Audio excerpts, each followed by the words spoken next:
Pedro Pascal spilled some Marvel tea, unveiling some behind the scenes mysteries. The Marvel Cinematic Universe isn't all superheroes and rainbows, and Pascal's revelations have us all buzzing. Are there more hidden bombshells waiting to be exposed? Or will Marvel emerge unscathed from its secrets? The news of Pedro Pascal potentially stepping into the role of Mr. Fantastic for the Fantastic Four has ignited a flurry of reactions, encapsulating a spectrum of sentiments.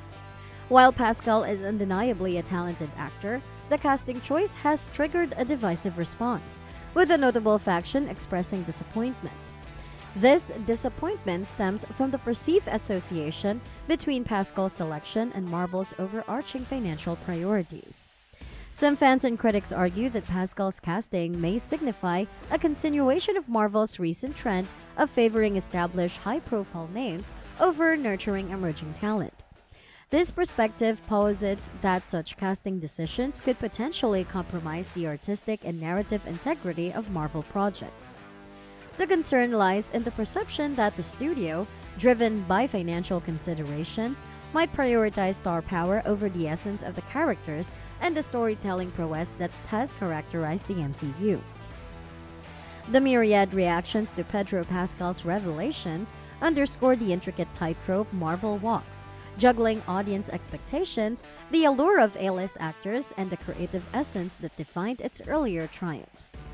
As the discourse deepens around Pascal's potential portrayal of Mr. Fantastic, it emerges as a microcosm reflecting the ongoing Marvel fanbase debate on the studio's evolving casting approach. This sparks questions about narrative depth and originality in future MCU chapters. The casting decision, while igniting fervent discussions, also opens a window into the broader dialogue surrounding the intersection of artistic vision and the commercial imperative steering contemporary blockbuster filmmaking. The evolving landscape of casting choices becomes emblematic of a larger industry-wide conversation about balancing creative integrity with the necessity for box office success. In this dynamic ecosystem, where fandom expectations interlace with commercial pressures, Marvel finds itself at the nexus of shaping not only individual character arcs, but the very landscape of modern blockbuster storytelling. Historically, Marvel's success was rooted in a different approach, the casting of lesser-known actors who, over time, evolved into significant stars within the MCU. Actors like Chris Hemsworth and Chris Pratt were relatively unknowns when cast in pivotal roles, contributing to the organic growth of their stardom.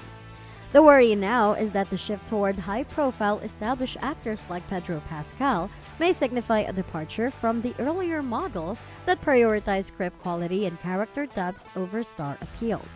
As the MCU budgets have escalated, there's a perception that the studio may be tempted to rely on recognizable faces to attract audiences, potentially sidelining emerging talents. While Pedro Pascal's acting prowess is not in question, the broader concern pertains to whether Marvel's financial imperatives are steering casting decisions, possibly at the expense of diverse, fresh, and unproven talents.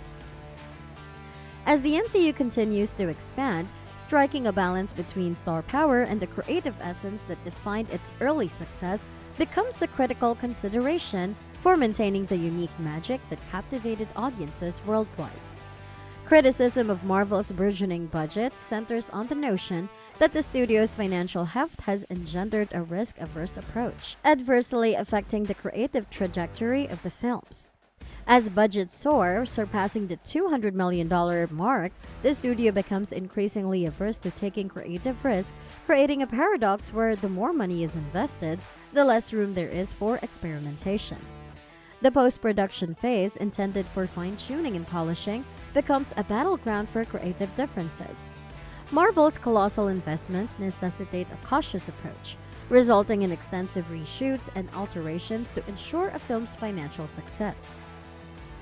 Risk-averse stance is a hindrance to the creative process, creating an Ouroboros effect, where the studio's fear of financial loss stifles the very creativity that could set their films apart. The emphasis on achieving a specific, often conservative cinema score rating further underscores the studio's prioritization of financial success over artistic expression. Marvel's early triumphs are intricately tied to a pioneering approach in casting lesser-known actors, exemplified by Chris Hemsworth and Chris Pratt. This strategy of prioritizing script quality and raw talent over established stardom is pinpointed as a driving force behind the brilliance of the MCU. However, the trajectory shifted as actor salaries surged, epitomized by Robert Downey Jr.'s lucrative earnings. This financial shift away from the initial model of investing in emerging and relatively inexpensive talent posed a challenge to Marvel's budgetary equilibrium.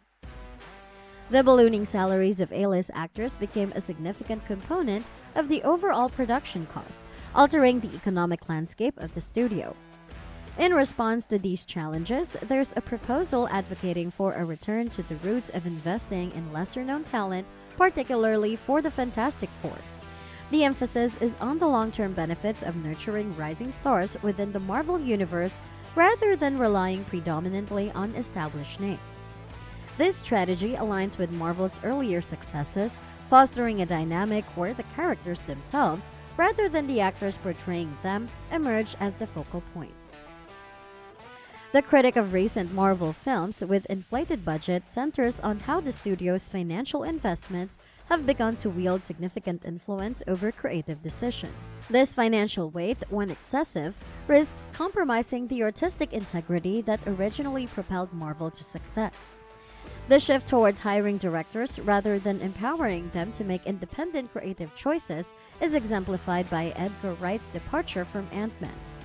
This shift signifies a departure from an earlier model of trusting directors to infuse their unique vision into Marvel projects, reflecting a broader industry trend where directors are viewed more as skilled technicians than creative authors. A compelling proposal emerges from the suggestion to reduce both the output and budgets of Marvel projects.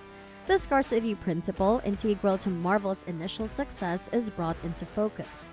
In the early days, a limited supply of movies contributed to heightened demand, transforming Marvel into a cultural event.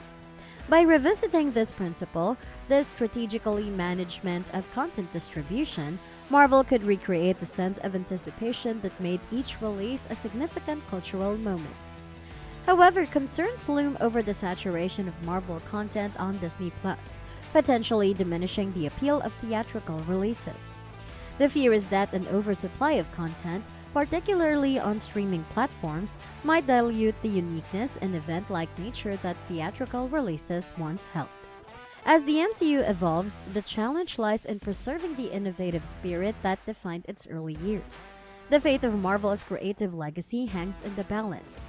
Stay tuned for the unfolding chapters of the cinematic saga. Like, share, and subscribe for more insights into the world of entertainment.